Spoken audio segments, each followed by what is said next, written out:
Japan, 1594. Two samurai are locked in combat with a black-clad warrior. They are about to die.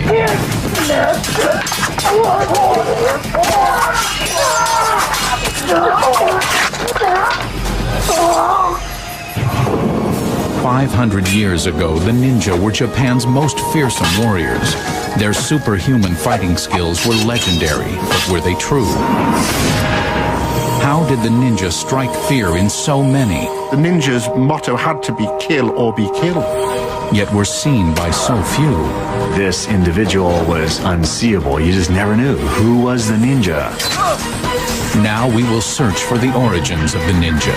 Secret societies of any sort are probably the most difficult topic that any researcher could choose. Test their elite fighting skills. Can you imagine what's going through his mind? This person has grabbed a hold of his razor-sharp sword. And discover the secrets of their mystical powers. We're just catching up to what ninja have been doing for hundreds and hundreds of years. Demystifying the ninja on Unsolved History.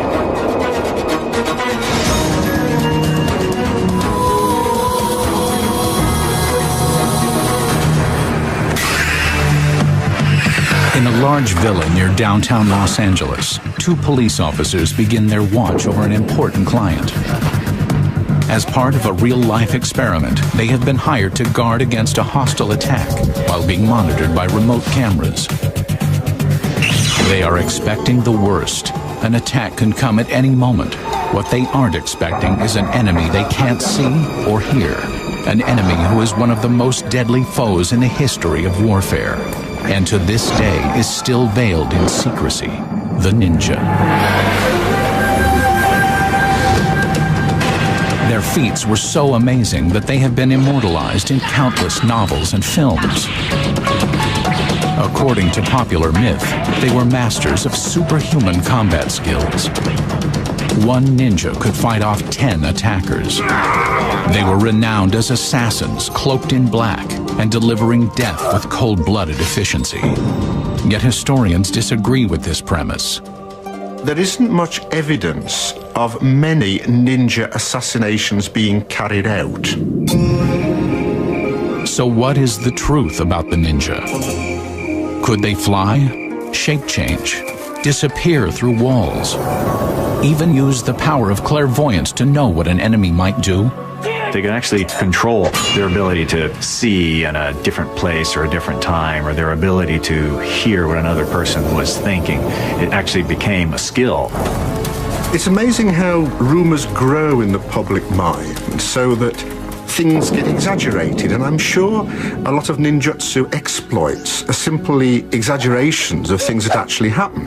How do we discern fact from fiction, especially with a group that left such scarce historical records and lived outside traditional Japanese culture?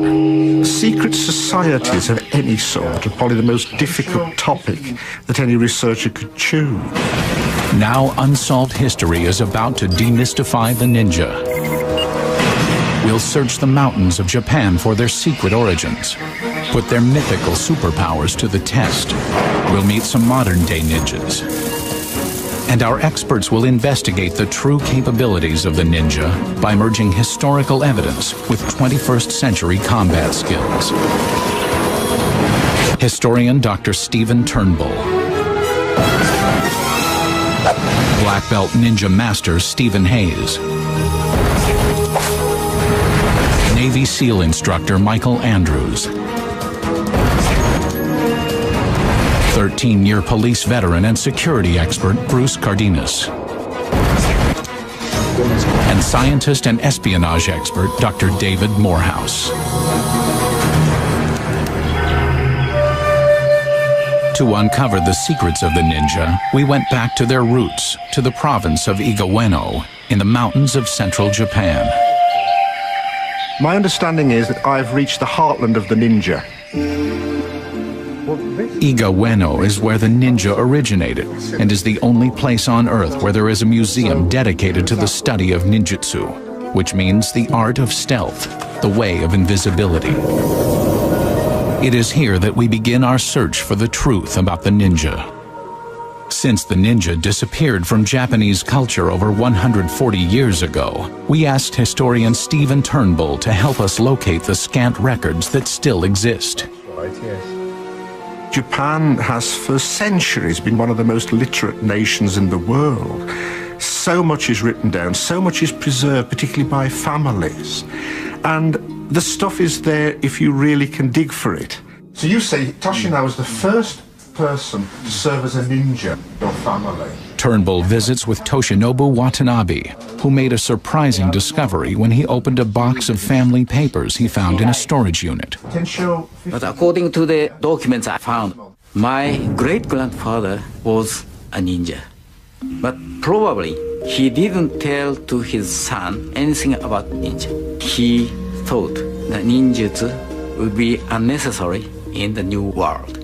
Mr. Watanabe shows Dr. Turnbull a written contract in which his great-grandfather pledged to never reveal what he did for his warlord employer. I've never seen anything like that before. I didn't know they existed. The fact that the guy had to sign on the dotted line shows, I suppose, the business nature of it, which implies quite a considerable organization behind the operation. And a high level of secrecy, because a description of the covert operation is never mentioned in the contract.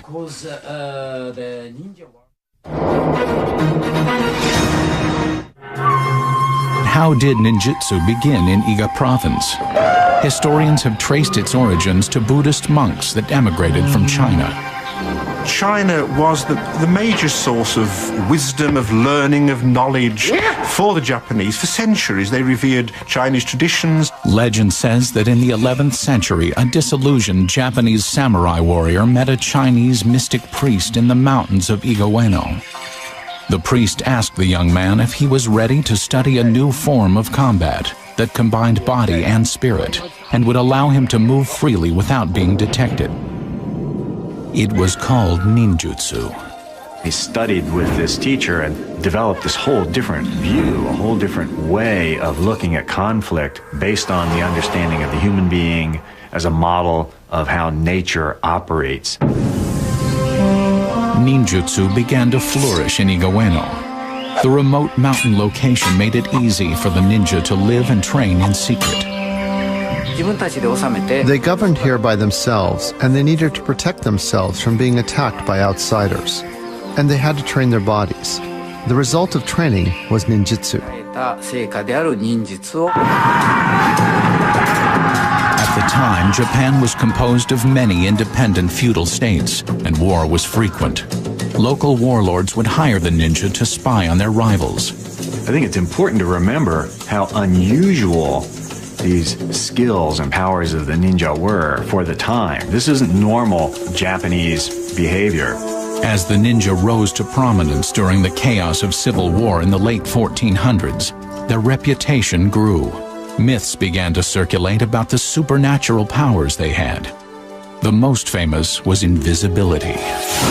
The popular term for these ninja were the invisible warriors. You just never knew who was the ninja. Are they here? They just couldn't pin them down.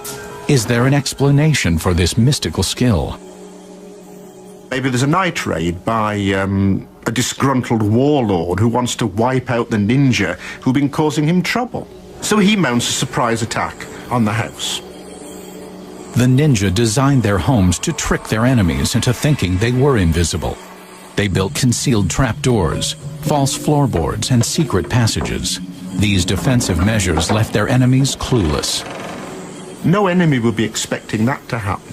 The guy would almost literally think he'd disappeared into thin air, hence the legend of ninja being able to disappear. One of the ninja's legendary skills was stealth walking, the ability to move silently on any surface. Stephen, can you show me some of the techniques a ninja would use on a wooden floor like this?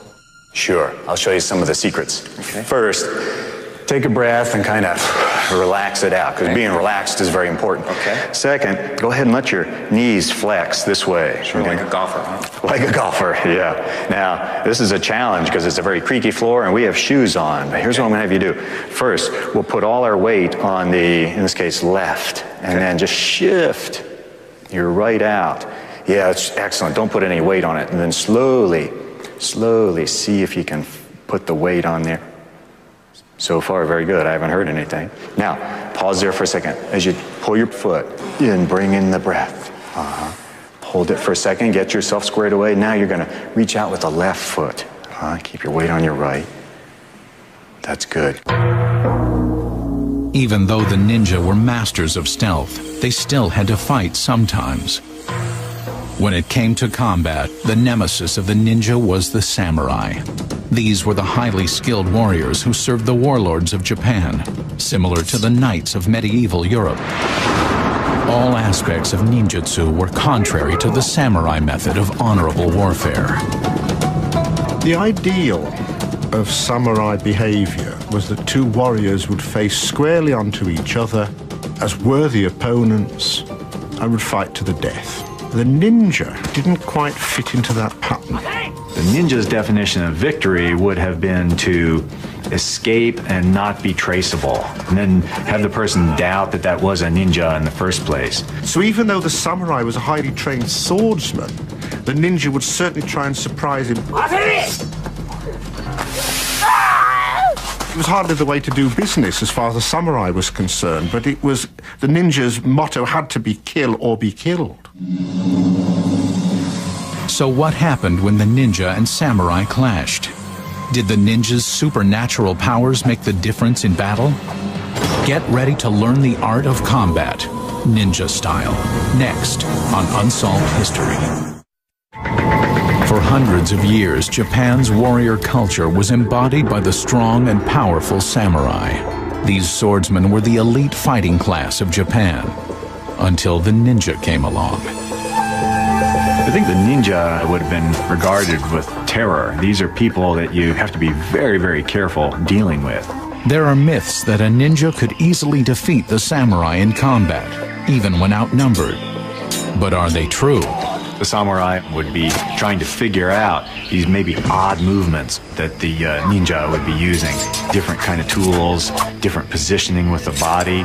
Plus, in his mind, he would have all of these memories of warnings from other people. Hey, these people might throw some kind of poisoned iron filings into your eyes. Stephen Hayes has practiced ninja combat arts for over 30 years and is a member of the Black Belt Hall of Fame. He has pioneered the introduction of ninjutsu to the Western world. We asked him to help us understand what kind of special powers the ninja really had and how they used them in combat. The ninja were said to be able to defy gravity and scale a sheer rock wall, but they had a special trick. These are the ninja's shuko. It's popularly referred to as a climbing claw.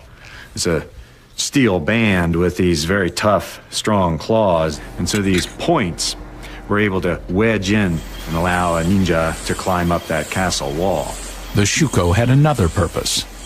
If a person had climbed up a wall and ran into some sort of a guard, this could be used as a combat tool as well. In darkness, they might not even see this metal band. So to be able to hit into bone with this metal band or catch an arm with these claws. Very persuasive. To the samurai, it would appear that his ninja opponent was unarmed. This scenario, he comes flying in with that sword. Immediately, he came in with a second shot. It was better than I thought, so I had to get out of there. As he comes in with this next shot, I'm just going to come in and gain control of his arms, digging this in. But if he's a samurai, he might have been armored. He lifts his arm up and starts to cut down. I'm going to jam this right in there. Can you imagine what's going through his mind? This person has grabbed a hold of his razor-sharp sword. So I use that for just that moment of tension. I lift up, kick, low to knock his hips back so that I can then redirect his energy here. Kicking, getting him off, and then safely holding this sword, I can go in for a vulnerable area. A ninja would only survive if he could fight his way out of a hostile confrontation. To do that, he needed special weapons and tactics. In terms of taking the simple handheld weapon to its perfection, I think that's where the ninja get a great deal of credit.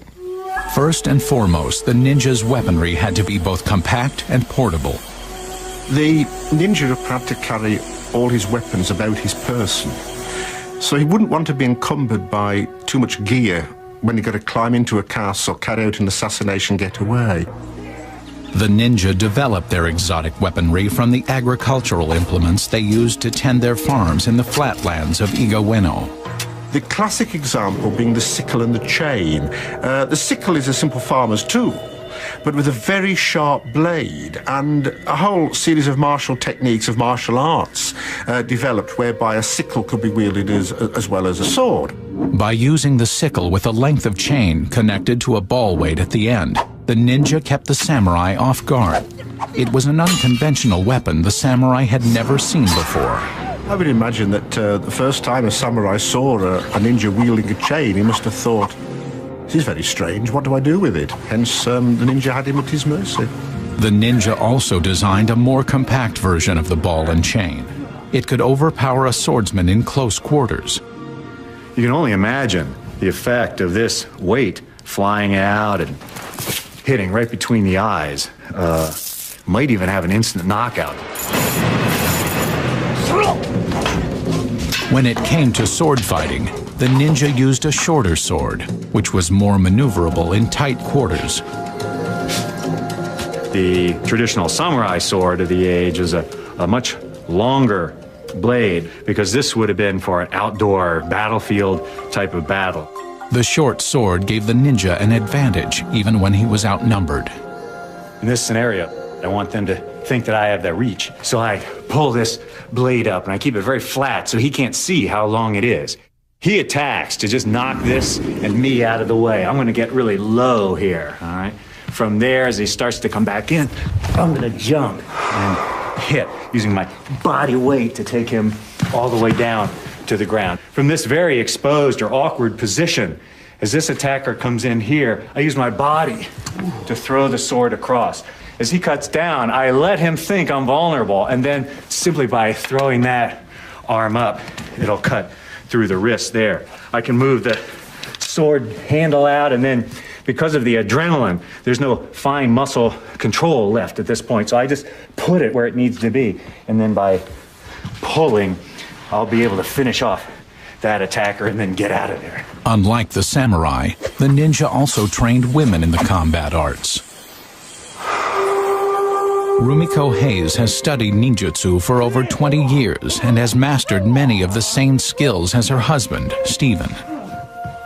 By doing this for so many years with all different peoples, I can kind of foresee what kind of attack it's going to be.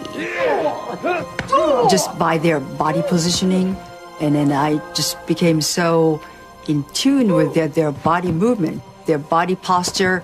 Just a slight difference makes me realize, or let me know that, okay, he's going to do this. According to practitioners, the ninja not only mastered exotic weapons, but they learned how to read an attacker's mind. This skill went far beyond conventional warfare. What we do is we pay very close attention to the senses. So I look and I watch for somebody who carries their shoulders a little too stiffly, or maybe their eye comes to mind but then kind of goes away. Hayes has set up a demonstration in which he has to sense where an attack is coming from. How do I feel? Am I tending to walk over this way when I get around this person? I've got to be more in touch with my senses, my feelings. Hey, good. The ninja had to develop sophisticated warrior skills because they were operating under such extreme conditions. The price of failure was death. Can you imagine that kind of stress or kind of pressure that a normal person would feel? What if I'm caught? I might betray my family, I might fail my mission, I might betray myself. That kind of constant stress would be very different from a conventional soldier of the time. Here we have people who are utterly devoted to their calling. They are the experts, they are the elite, and like special forces nowadays, failure is just not taken into account. But how good were the ninja? Can their techniques stand the test of time? Get ready to experience a modern-day ninja mission that puts both mind and body to the test. on Unsolved History. What happened to the ninja? Today, they no longer exist.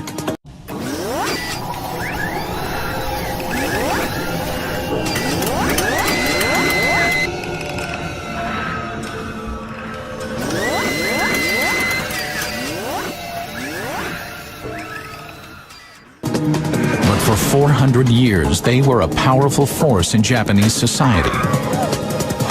If you could destroy the enemy by sowing confusion in his ranks, by finding information out that he didn't want you to know, or even by assassinating the general while he was in his castle, then you'd won the battle just as surely as if you'd sent thousands of men to fight each other on a bloody field. With this kind of clout, many of the Japanese shoguns dreaded the ninja and tried to destroy them. But in 1603, Ieyasu Tokugawa became shogun. He chose a radically different approach to relations with the ninja. Instead of trying to eliminate him, he offered him a job. They were told they would become noble bushi, warriors. So from then on, they would work for him and for nobody else. Absolutely brilliant. The ninja became personal bodyguards for Tokugawa. To keep their mission veiled in secrecy, they assumed the role of palace gardeners. This may seem a little surprising, but I can't think of any better disguise for a ninja than to be a gardener. So the shogun had all of these ninja constantly around his house, looking busy, cleaning up, doing things, but if anything happened, they could actually go into action to defend. No attacking enemy would suspect this poor gentleman there with a pair of pruning shears being a skilled ninja until the pruning shears became a deadly weapon. Using the ninja's vast spy network, the Tokugawa regime was able to bring peace and civil order to Japan. So Ieyasu Tokugawa was the shogun who pacified the ninja and took them out of their role as a very dangerous wild card in Japanese military political history. In 1868, Japan entered the modern age, causing huge convulsions to Japanese society. The samurai were transformed into a Western-style army, and because of domestic peace, the ninja were no longer necessary. They disappeared from the scene. Or did they? The ninja stopped operating in Japan nearly 140 years ago, yet many of their techniques are still in use today. The ninja were ahead of their time. If there's any analogy we can draw with today, to be to look at them as equivalent of special forces, of SAS, of Navy SEAL. In many ways, today's special forces look and operate the way the ninja did. But are the ninja's techniques still relevant? Could the ninja still function in today's world of high-tech espionage and state-of-the-art weaponry? Unsolved History decided to find out. We rented a villa similar to a shogun's palace and set up a safe house on the top floor. Next, we hired a security expert who has protected hundreds of celebrities and executives. Bruce Cardenas. Bruce's partner is Demetrius Connor. Both are LAPD veterans and will guard the target, a VIP inside the safe house. The test: can an intruder penetrate the safe house, get past the guards, and kill the VIP? To compare techniques, we asked Stephen Hayes and a team of Navy SEALs to attempt the mission. The leader of the Navy SEALs is Mike Andrews, a 10-year veteran who served in Desert Storm and was also an instructor. Well, in any sort of operation like this, anything is possible, but because of the repetition, as far as our practice and our skill level, we feel that we are the best trained and we will achieve our mission. To create a realistic environment, Unsolved History wired a 5-room area inside the safe house with 10 remote cameras. This will be the hot zone, where no outsiders are allowed, not even the camera crew. Before the mission can begin, Daniel briefs Bruce and Demetrius about the rules. Your mission is to defend him from any threat. You've been armed with weapons. The weapons are lasers. If either an attacker or defender is tagged by a laser, he is considered out of the mission.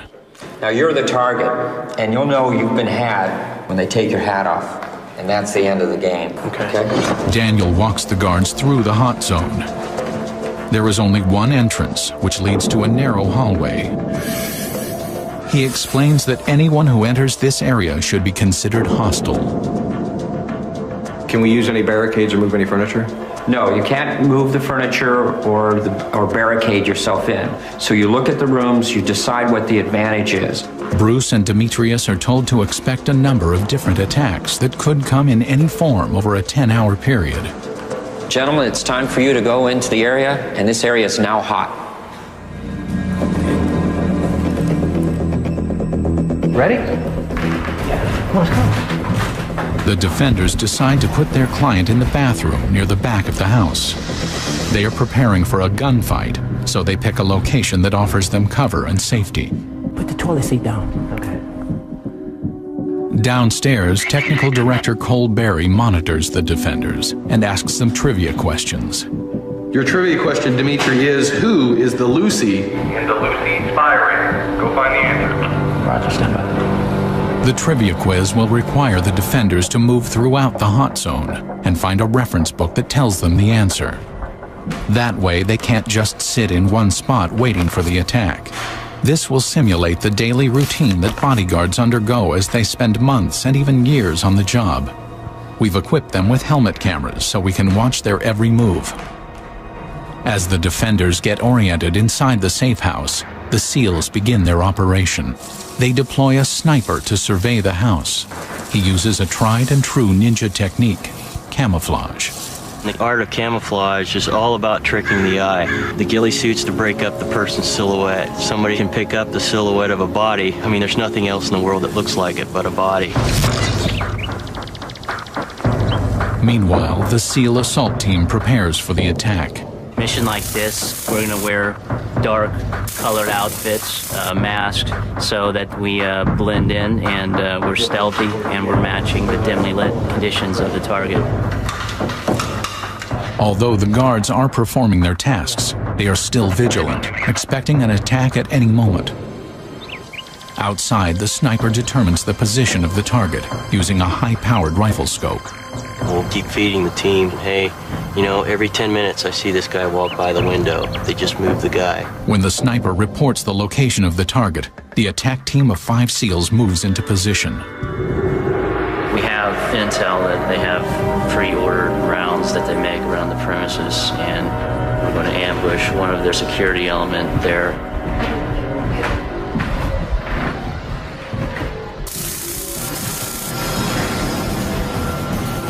Go, the compromise.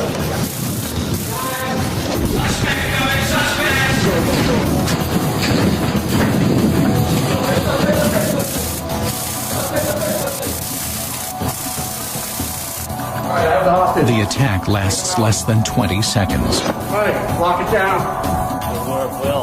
First, Bruce is ambushed by 3 separate SEALs. He barely gets his gun out of the holster. I think I heard them the same time I saw them. It was simultaneously. When the shooting starts, the SEALs have to be quick because, unlike Bruce, Demetrius is ready for them. I knew they had to come down this corridor here, and as they were coming, I began firing. I think I saw one of them go past. I moved over here because I knew he was going to come out through here, so I took a position here and just started firing in this manner. Demetrius's handgun is no match for the SEALs' automatic weapons. Came in, I saw movement here to the right. I saw his gun sticking out behind the doorway, so I just stitched him right up. The SEALs made short of the guards using signs and overwhelming firepower to get to their target. But how would a ninja fare? Would he be able to get past the guards? Next on Unsolved History, a modern-day ninja attempts to penetrate the hot zone. By going in without any overt weapons actually allowed me to move right into the middle of all that danger. And we investigate the most extraordinary ninja power. They can actually control their ability to see in a different place or a different time. In our safe house experiment, the Navy SEALs were easily able to overpower the guards by using massive firepower and the element of surprise. But how well would a ninja do? Stephen Hayes, a modern-day ninja, will attempt to use ninjutsu to accomplish the same mission: assassinate the target. After the SEAL attack, the guards, Bruce and Demetrius, decide to move their client to the other side of the safe house. They are determined not to fail a second time. But Hayes plans on using a completely different strategy than the SEALs. What I wanted to do was go in with minimum backup, little intelligence. I went in with no weapon. I had no big team to go in. Here, the myth of the ninja diverges from the reality. The myth: a ninja assassin dressed in black, slipping furtively through the shadows to reach his goal. The reality: the ninja was more likely to use deception to slip past the guards. 500 years ago, the ninja would often use disguises like that of a gardener. Our modern-day ninja will adopt a contemporary guise. He will pretend to be a production assistant working with the television crew. The real thing is we look like what people expect to see, and therefore we go invisible. I had a can of air that I was using to appear to be cleaning off some lenses there. Hayes begins to carefully probe the perimeter of the hot zone. Partner, we have somebody up here. Dimitri, we got people up here. Can I help you, sir? We're setting a camera up here. You know, I'm not to send you away. No one announced you. But Bruce isn't fooled by the ploy and won't let him pass the front hall. So how did that go? He came out gun drawn and confronted me in there, so they're real jumpy. Even with the defenders suspicious, Hayes won't give up his strategy. I had recruited a young woman to assist me in just kind of wearing them down. I would send her in, smiling, the tool belt on, offering drinks. This doesn't look like a danger. Hello there. Can I help you? Guys, I brought you some donuts. Why didn't anyone announce you guys? Pardon? You know, I'm not to send you away. No one announced you. Okay. Should I leave them on the ground? No, you can take it back. Okay. They got to see people who they knew weren't supposed to be here were confusing the issue. What the man? Why are they doing this? It's a booby trap, man. Get her out of here. So I used her to help wear them down. You mean if I come up here again? It's now 3:20 in the afternoon.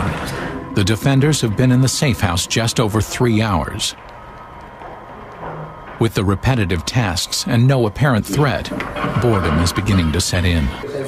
Yeah, you may have to call down. Stephen Hayes decides it's time to test the guards again. Demetrius, what's this?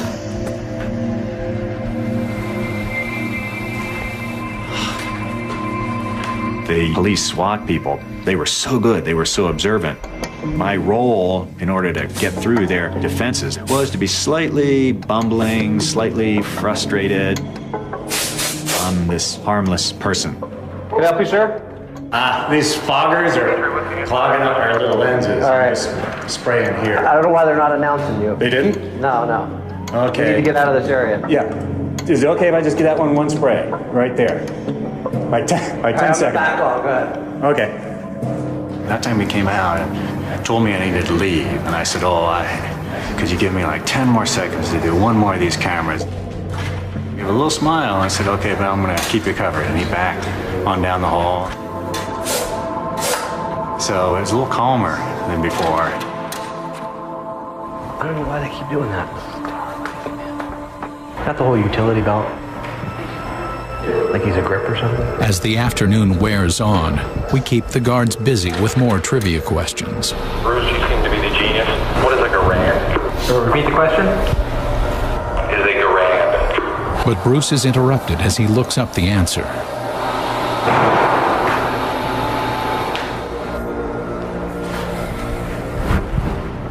Guys, what do you get? These foggers are driving us crazy. We need to go into this wing and spray these Pelcos. This is too much smoke. So why does the fog screw up the lens? I mean, it's not a moist fog. It's got that film on there. All right, go ahead. I just acted like this kind of an individual who really had no idea how dangerous it was would have acted, and they assumed I was supposed to be there because I acted like I was supposed to be there. One officer was trying to figure out what grand was, so I grinned and I said, cover your mic. Huh? Cover your mic. Isn't that grand? All right. And he covered his mic and I said, it's a rifle. And just gave him a thumbs up. And so I gave him the answer like I was his buddy and was going to help him cheat. Let's answer that question, dude. Is it a long rifle? Correct. The correct answer earns Bruce's confidence, giving Hayes free rein inside the hot zone. He decides to probe closer to the target. That's the one in the window? Yeah, go ahead. I really thought they might take the protectee out and then let us go down, but he was down there.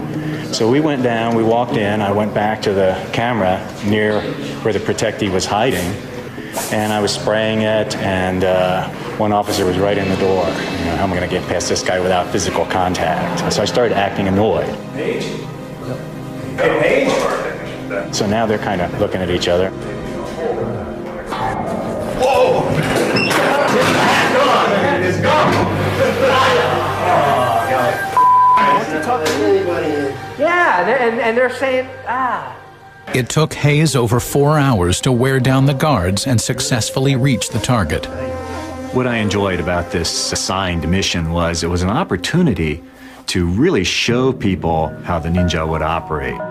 By going in without any overt weapons actually allowed me to move right into the middle of all that danger.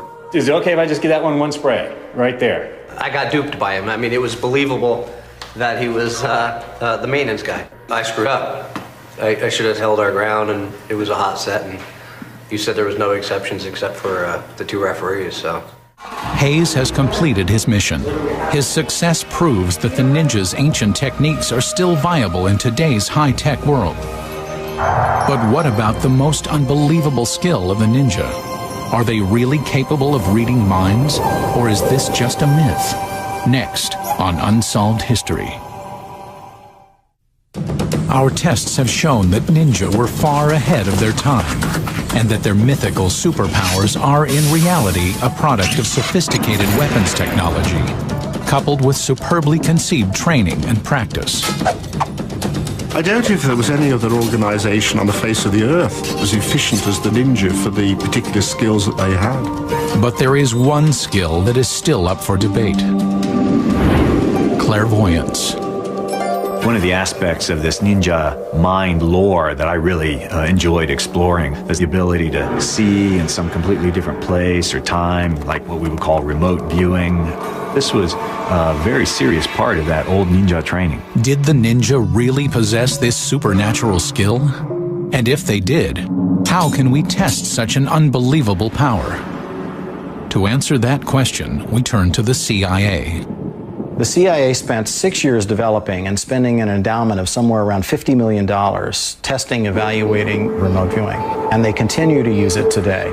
According to declassified reports, during the Cold War, the CIA used remote viewers to try to locate Russian nuclear weapons and other military targets. David Morehouse was an operational remote viewer for an Army intelligence cell that worked for the CIA.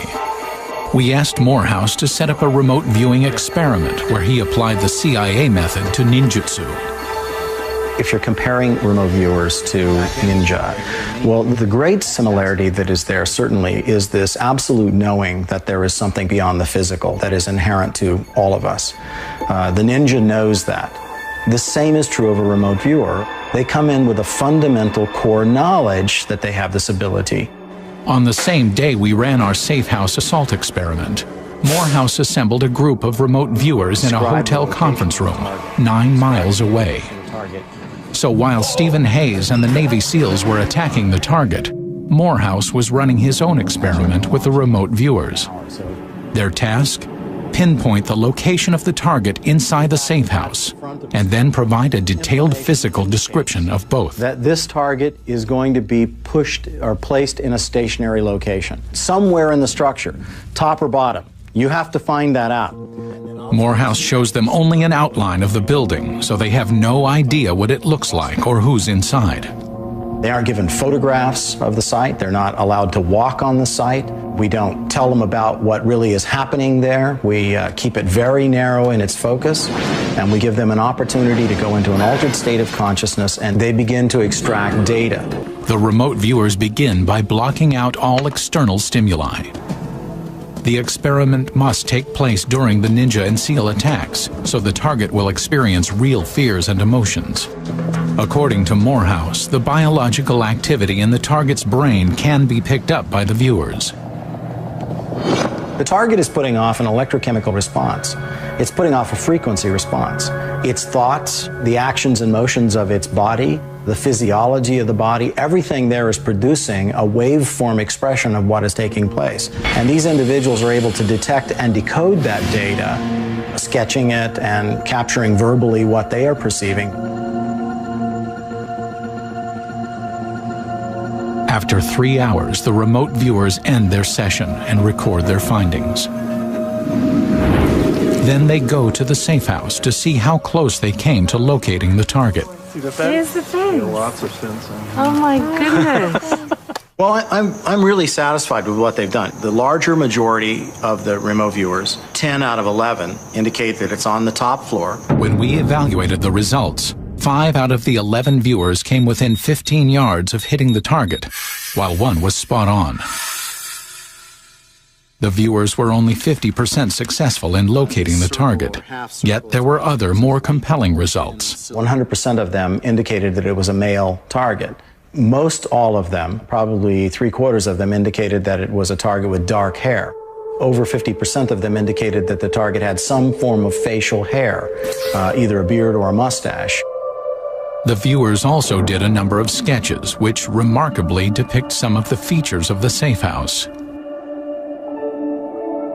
Here you have the sketches, and it's shown in 1, 2, 3 pillars. There are 2 pillars there, and then it kind of disappears here, but you can see they're the same. Then you have this crisscross grate, and then there's the crisscross grates there. The viewers were able to capture such details as a wrought iron entryway with chain link above it, ornate tile patterns, high curved ceilings, and a large curved staircase, all without ever having seen the house.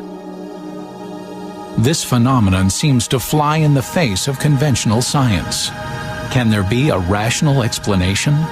I've had an opportunity to take part in some of the modern day experiments or tests in remote viewing. And I found that the people who are most well known tend to do the same thing that was taught in those old ninja methods. I personally don't think they had any form of sixth sense whatsoever, because I don't think it exists. The notion that the ninja had particular psychic powers was one of the myths that they encouraged to make people more frightened of them. So what is the truth about these powers? Are they myth or reality?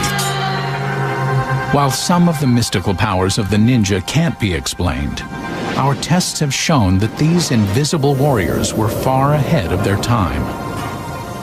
They achieved their supernatural skills by blending the mysticism of Far Eastern religion with practical training and sophisticated weapons technology. No matter if one believes the myth or the reality, it is still a very powerful mix.